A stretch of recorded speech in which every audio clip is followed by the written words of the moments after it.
Hello, this is Coach Lepak. I was working with a young high school player over the summer and wanted to show you what we were working on together. We started with some passes off of the rebounder using the inside part of our foot, and then progressed into using the outside part of our foot once it comes off the rebounder to then just get a little bit more control on the ball. I feel like when you're working with individual sessions, it's really a good idea to start off your session with just hundreds of touches, whether it's one-touch passes or two-touch passes or just something to get their mind and their body engaged.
Once they get comfortable with the motions, what I did was I put a yellow cone and a blue cone on opposite sides of the player, and I had a yellow and a blue cone in my hand, and all I did was have the player hit the ball off of the rebounder, and I would put up a cone, and depending on the color, they would have to have their head up, and then they would just work on their turn and quick first step towards that color cone.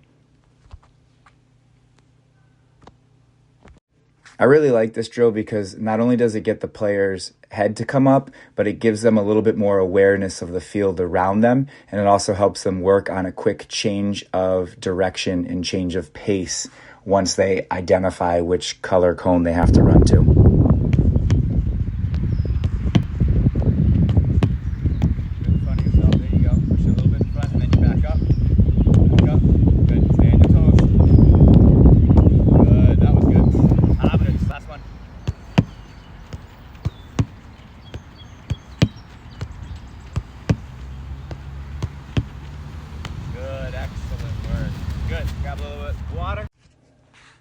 I switched things up and went to a rebounder, but from a different angle. So now the player's opening up their hips, receiving the ball a little bit on the half turn, and then just playing the ball off the wall, getting the ball from the rebound, and then playing the ball back. This player is very good at communicating and asking for the ball, so just continue to ask her to just keep asking for the ball and keep talking and communicating. Communication is one of those things as a high school player that is so critical, and if players are quiet, it really can disrupt the flow of the game with their teammates. Pass. Now what I want you to do is I want you to take a touch inside. Okay, so you're here, push off, check that shoulder, yes, turn, play the ball, come back and get it. So then it's a touch inside this cone here, and then you can play to me. Deal? Now I just made her motion a little bit different, so when she receives the ball off the rebounder, she takes a step toward the rebounder and kind of then plays the ball from the inside of the poles instead of just letting it go past the poles on the rebound. So it just gives her an extra touch on the ball so she can have a little bit more control before she passes it to me. Good, on your toes, on your toes, on your toes. Yeah. Good. Yeah, here. I then switched up the side so she's getting it from different angles and just getting comfortable looking to her left and to her right, and also moving from one side to the other. Good touch. Stay with it.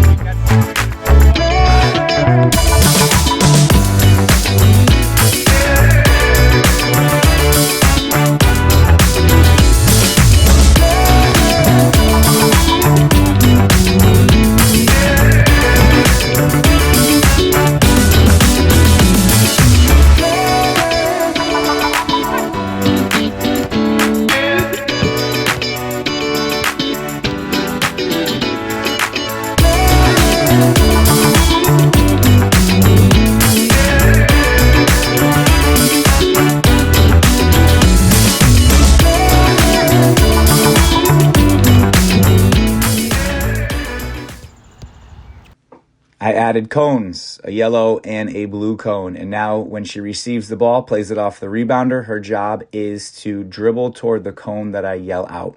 So as soon as I hit the ball and pass it to her, I yell out blue or yellow. So she gets comfortable with getting the right angle, playing the ball off of the wall, and then taking a big first touch towards that yellow or blue cone.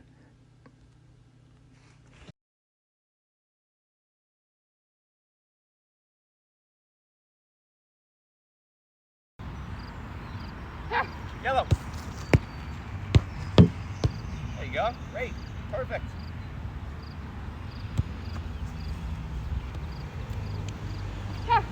Blue.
I call this a full body activation. We start from the foot and move all the way up to the head. I'm explaining to the player here that we've got 4 different colors, yellow, red, orange, and blue. And so I just start with her right foot on the right side. If I ask her to go to a different color, she just backs up or goes forward. And anytime I yell switch, she's going to switch to the other side and use her other foot. So now she's going to use her left foot with feet. When I go back and switch again, we're going to start to go up the body. So the next time when I call for a switch, we're going to go up to ankles. So right now it's an ankle pass. Right? Just explain to the player to keep their ankles locked and strike the ball. And every time I yell switch, they just move to the other side. And when I ask them to go to a different color, they're just getting it from a different angle. They're moving farther back or going closer. And when I switch again, it's now going to go up to their thigh. And so she'll take 2 touches, one off of her thigh, and then pass with her locked ankle again. After we work on the thigh, we go up to the chest and the foot, and then we end with a header. And when I explain to my players about using their head, their arms should be out. And when they go forward, they throw their arms back or their elbows back to create more of a thrust forward so she can put more momentum on the ball going forward.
Once we go one round from the feet up to the head, the next round we go from the head down to the feet. And it's just a good way to get as many touches on the ball as possible while getting the player comfortable by using all parts of their body as well as both sides of their body. Switch. Stay blue. Big. Good. Red. Yeah, I love it. Yellow. Perfect. Yellow.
Now that we've worked on a bunch of touches from small distances, what we worked on was going to goal from an outside midfield type perspective where you have two options.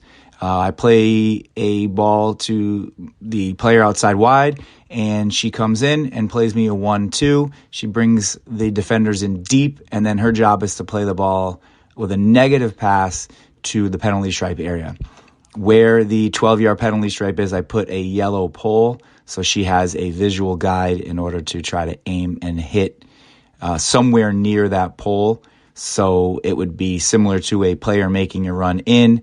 The outside mid takes a touch deep in toward the end line, and then when she draws the defenders back, she can play the ball to the top of the box to a player who's making a run for an easy one-time finish. I then had the player work on taking an inside touch toward me. Once the player took an inside touch to beat me, they were working on bending the ball around the goalkeeper. So there was a pole at the far post that they were trying to hit.